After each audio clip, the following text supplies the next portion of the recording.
All right, good morning. On behalf of the team at Green Hills Telephone Corporation, I want to welcome you to this year's annual meeting. My name is David Adams, and I'm the General Manager, and it's just a pleasure to be with you today. We're so thrilled that you could join us for this important meeting and participate in the company's success.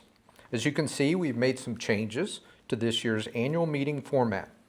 We have broadened our capabilities by making voting available online, via drive-through, and at our office. We hope you took advantage of one of these methods and cast your vote as a member of the cooperative.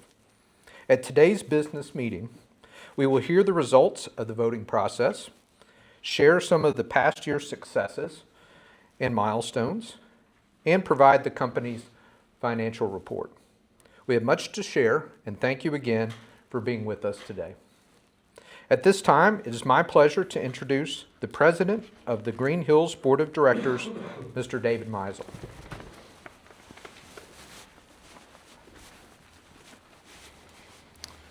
Thank you, David. We'll call the meeting to order at this time, and I will introduce all the Board of Directors, and we'll start from my left. Roy Thomas, Carolyn Schaefer, Jeff Riley, and then we'll go to the far right, Phil Griffith, Willard Wood, Lee Mortz, Kurt Schonk, and Bill Gillen. And at this time, we'll turn the meeting over to Tom Bowman, our General Counsel. Thank you, David.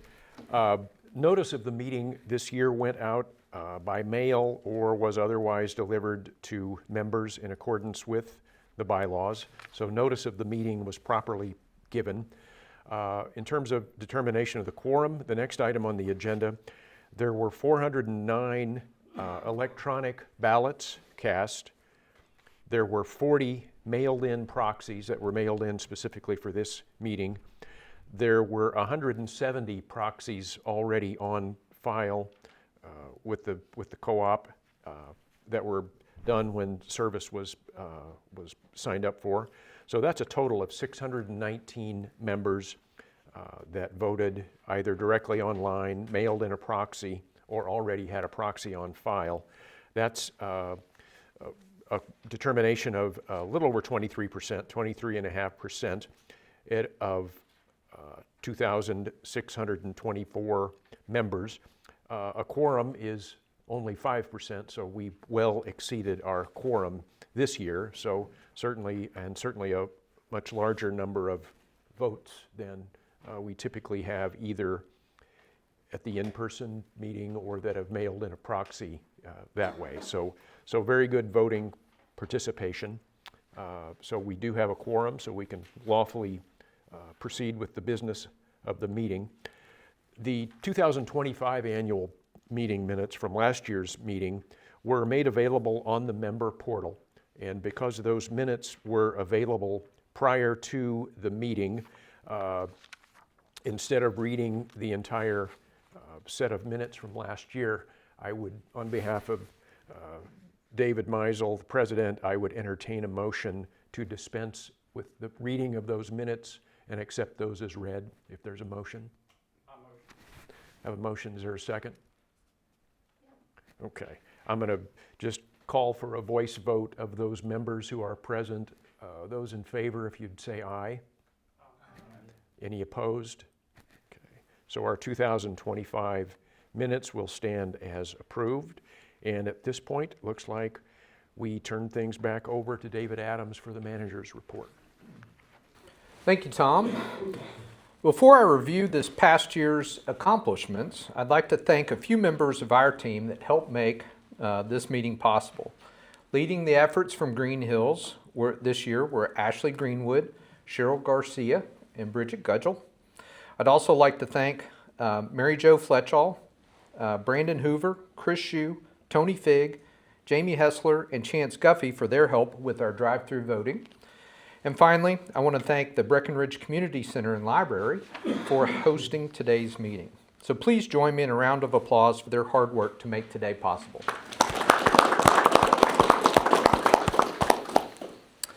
At Green Hills, our mission is to serve our members.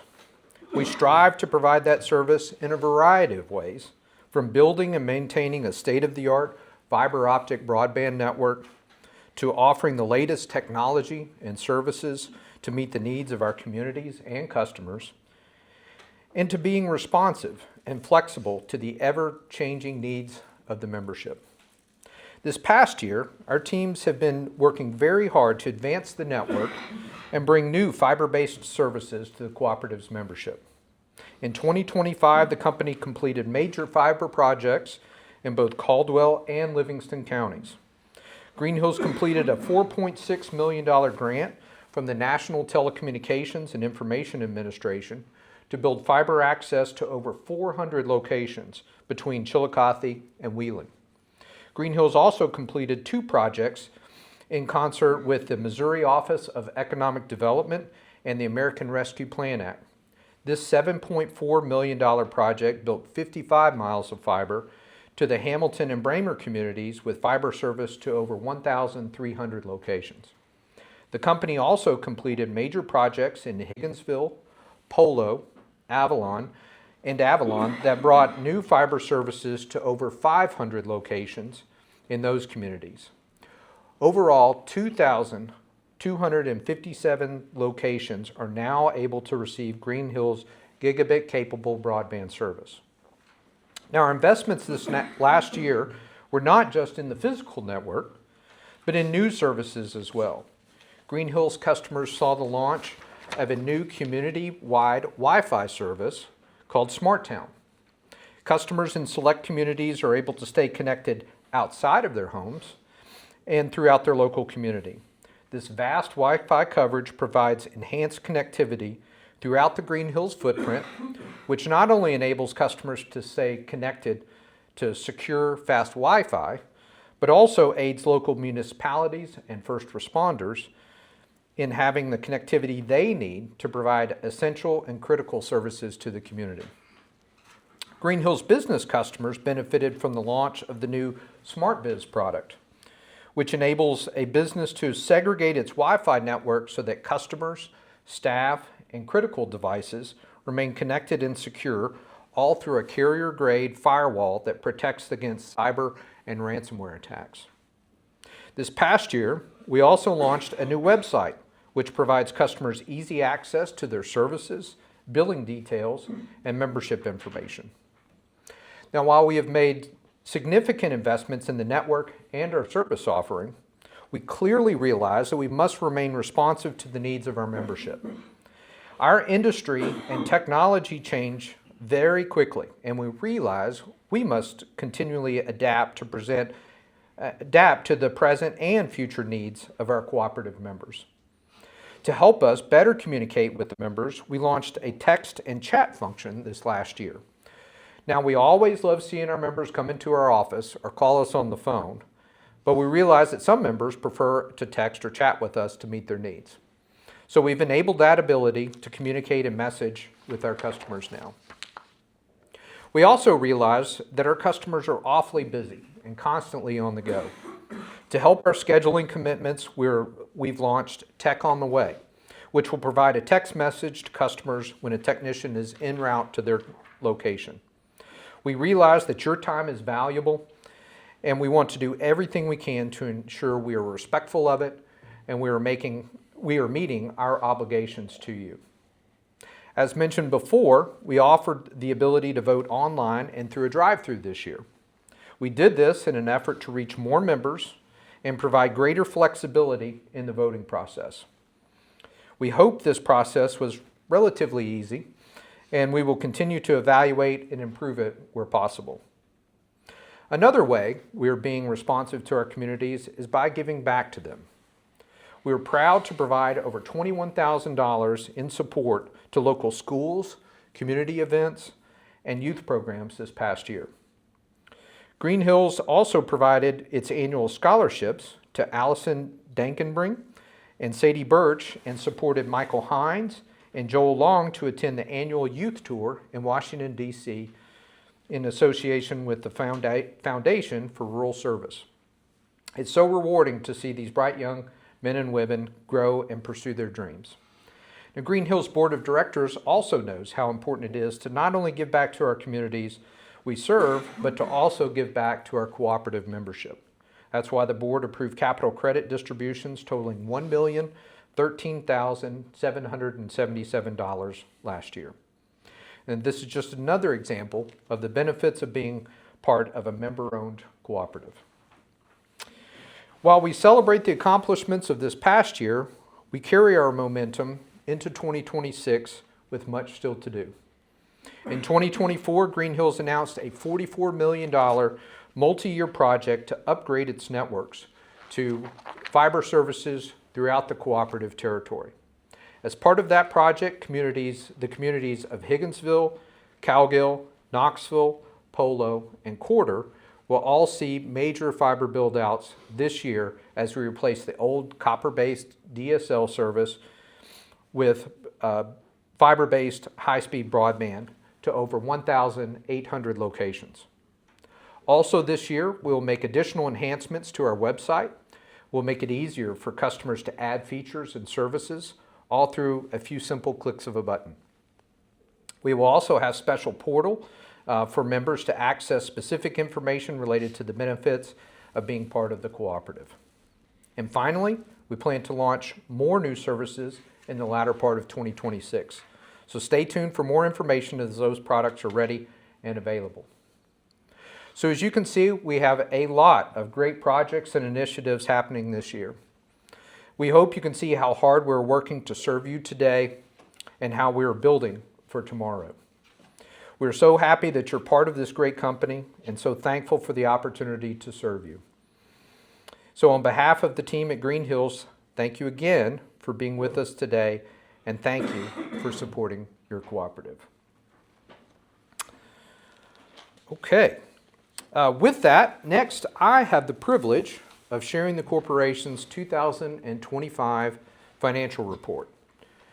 This report reflects the results of the recent audit, which was completed by Forvis Mazars. The results were also shared with each member in the annual report. So the following includes the financial statements of Green Hills Telephone Corporation for the year ended December 31st, 2025. The balance sheet reports total assets of $66,586,921. The assets of the company deliver the services to the customers to provide support for continuing operations, are used for property and equipment upgrades and expansions, and are used to pay debt and capital credits. Green Hills continues to invest in property, plant, and equipment so it is able to provide high-speed internet and advanced telecommunications services to its customers. The company's expansion includes utilizing grants and low-interest loan programs to serve the rural areas with broadband services. Total liabilities and members' equity as of December 31st, 2025 was $66,586,921. Green Hills' balance sheet remains strong, with 77% of total assets financed through operations. The company is positioned for growth. The statement of operations includes operating revenues of $20,984,963 for the year ended December 31st, 2025. Operating revenues come from customers who subscribe to Green Hills services and from regulatory support mechanisms in place. This support comes primarily from the Federal Communications Commission, which assists communications companies serving rural areas to ensure everyone has access to high-speed internet service. The regulations are constantly changing, and the FCC actions can be challenged at times. Green Hills closely monitors the FCC developments to ensure compliance with both rules and reporting. Operating expenses totaled $16,608,417 and are the costs associated with getting services to the customers. The most significant expenses relate to maintaining the property and equipment. Other income from investments and expenses from debt costs and income taxes added $138,778 additional expense during 2025. So the net margins for the year ended December 31st, 2025 were $4,237,768. This concludes the 2025 financial report. And I'll now turn it back over to President Meisel. Thank you, David. At this time, is there any old business? Hearing none. Is there any new business at this time? Hearing none. At this time, I'll turn it over to Tom Bowman, and he can give the report from the nominating committee. Thank you, David. The Committee on Nominations met at the Cooperative Office back on February the 26th. A summary of their meeting and report was contained in the annual meeting notice and member report that went out prior to this meeting. As indicated in that report, the nominee from District 1 is Jeff Riley. The nominee from District 4, Phil Griffith. And since I'm also next on the agenda with the election results, I will summarize those. As I mentioned previously, there were 409 electronic or web ballots. There were 40 specifically for this meeting mailed-in proxies, and there are 170 proxies already on file. There were a number of unexercised votes on all of the ballots. The grand total for Jeff Riley, there were a total of 574 votes exercised. For Phil Griffith, a total of 605 votes exercised. So Jeff Riley and Phil Griffith were the successful candidates for District 1 and District 4 and will be reelected to the board. And I think now I turn it back over to David Meisel. Thank you, Tom. At this time, the chair would entertain a motion to adjourn. All right, we have a motion. Do we have a second? Okay, second. All those in favor, say aye. All those opposed? Okay. All right, thank you.